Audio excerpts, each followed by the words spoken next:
Mensaje dominical del Monseñor Andrés Carrascosa, Nuncio Apostólico en el Ecuador.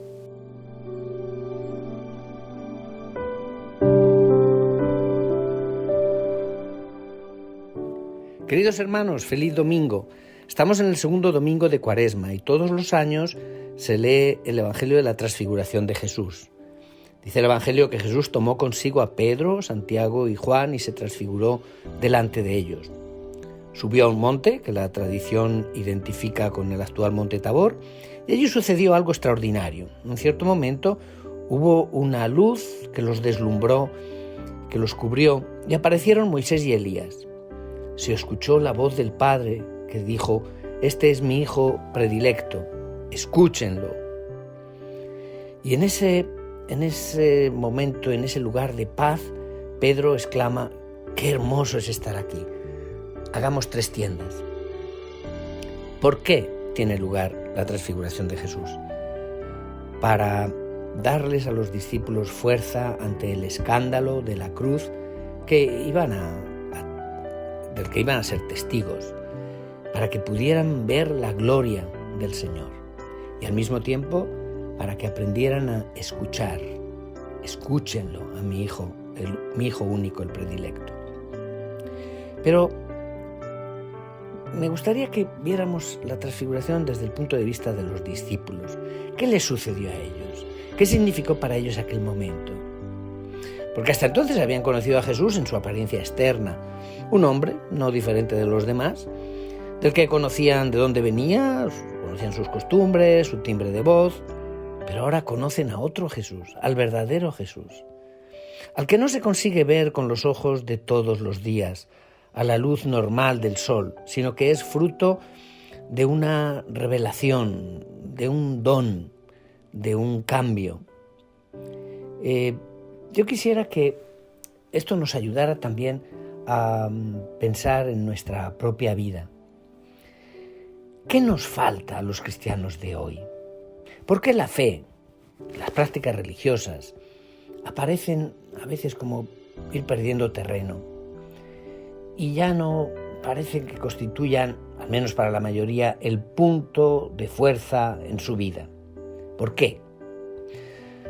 ¿Por qué el aburrimiento, el cansancio en el ir cumpliendo los propios deberes de creyentes? ¿Y por qué los jóvenes a veces no se sienten atraídos? ¿Por qué vivimos en estos tonos grises y nos falta la alegría a los creyentes en Cristo? Pues yo respondería que es porque nuestro cristianismo es un cristianismo sin Cristo. Y me dirán, ¿cómo puede ser sin Cristo si no hacemos otra cosa que hablar y escribir de Él? Sí, pero muchas veces es un Cristo impersonal, lejano, como que no nos toca de cerca. Es como un extraño, aunque lo conozcamos mucho. Jesús se nos ha convertido en un tema, en un argumento, más que en una persona viva y verdadera y un amigo. Y para que las cosas cambien también entre nosotros, como para aquellos 3 discípulos sobre el monte Tabor, es necesario que suceda en nuestra vida algo semejante a lo que sucede a un joven, una joven, cuando se enamoran. ¿Han visto?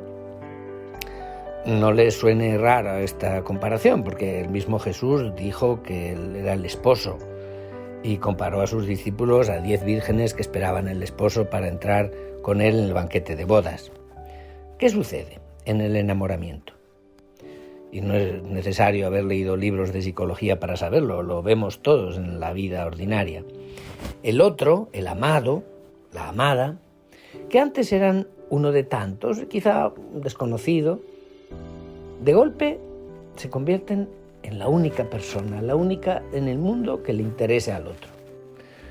Todo lo demás como que desaparece, se coloca sobre un trasfondo negro.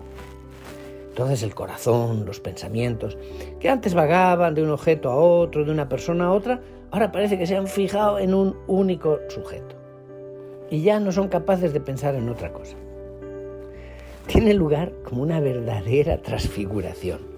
La persona amada se le ve como con un halo luminoso y todo en ella aparece bello, incluso los defectos. se llegue incluso a sentirse uno indigno de esa otra persona. Porque el amor verdadero genera humildad. Y uno querría que la vida fuera siempre así. Porque hay una nueva alegría de vivir, se tiene una fuerza nueva para afrontar las tareas. Y cambia algo incluso concretamente en las actitudes de la vida. Conocí muchachos que por la mañana los padres eran incapaces de sacarlos de la cama para hacerles ir a la escuela. Y si encontraban un trabajo, después de poco tiempo lo abandonaban. O estaban estudiando, pero tardaban años y años sin acabar nunca.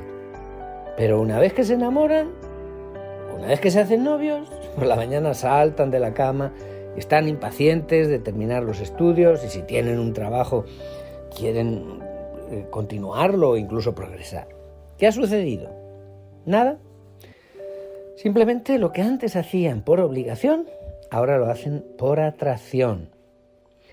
Y la atracción es capaz de hacernos hacer cosas que ninguna obligación consigue hacernos. Pone alas a los pies. Decía un poeta latino, Ovidio, que cada uno de nosotros es atraído por el objeto del propio placer. Pues algo parecido debe suceder una vez en la vida para que seamos verdaderos cristianos, convencidos, alegres de serlo.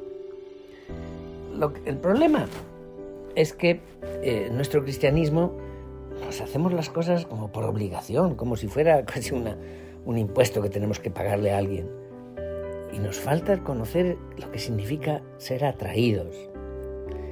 Y la razón es que le damos poco espacio al Espíritu Santo, que es la fuerza que atrae a Dios, que hace que Dios sea atrayente. Pero alguien me dirá, sí, pero esa muchacha o ese muchacho del que se enamoran se ve, se toca. Sí, pero también a Jesús se le ve y se le toca con otros ojos y con otras manos, con los del corazón, con los de la fe. Jesús ha resucitado y está vivo y es un ser concreto, no es una abstracción para quien lo conoce y hace experiencia de él. Es más, con Jesús las cosas van todavía mejor. En el enamoramiento humano muchas veces uno se engaña y atribuye a la persona amada dotes que quizá no tiene y con el tiempo se da cuenta de que se había equivocado. En el caso de Jesús no. Cuanto más se le conoce y más está junto a él, más se descubren nuevos motivos para estar orgullosos de él y ser confirmados en la propia elección que se ha hecho. El ejemplo más fuerte de la diferencia que el descubrimiento de Jesús puede hacer en la vida de una persona es San Pablo.